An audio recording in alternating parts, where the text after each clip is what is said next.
आपण मैंने देखिपे office of the collector and district magistrate Bargarh रे रिपोर्टिंग ब्रदर न्यूज़ टीम पहुँची आसीचु। आसुन चाषी भाई माने धारणा बसीचन तांकर सुविधा असुविधा टी पचरामा।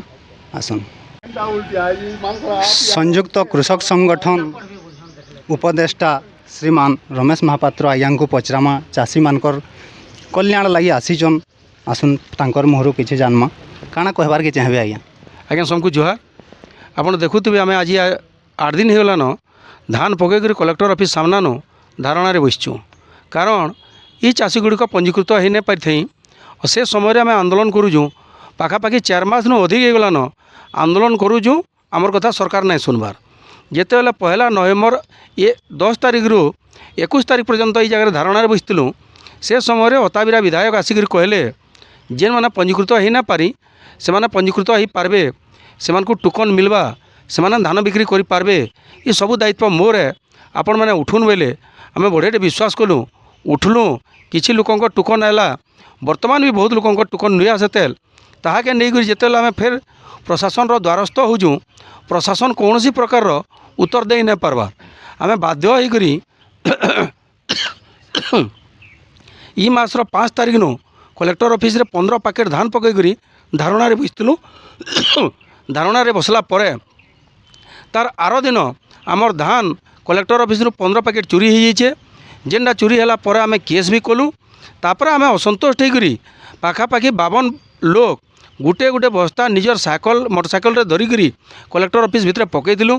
पुलिस आमको मानकु अरेस्ट करी आमर धान के बाहर पकईदेला एवं रातिर 12 बजे आमर साथी मानकु छाड़ला। आम सेतकी दिनु कलेक्टर ऑफिस बाहर धारणा बसचु। आमर गुटे न दाबी पंजीकरण रु बाद पड़ा समस्त चाषी को टोकन दियो धान घिन बोलिकी। आपन जानी आज्ञा ओडिशा होचे कृषि प्रधान राज्य। ओडिशार मुख्य चाष होचे धान। आमर बरगढ़ जिलार चाषी माने मूलतः धान उपरे निर्भर करसन। ताकर अर्थनीति ताकर चालीचलन ताकर आवश्यकता धान बिकिक पूरण करसन।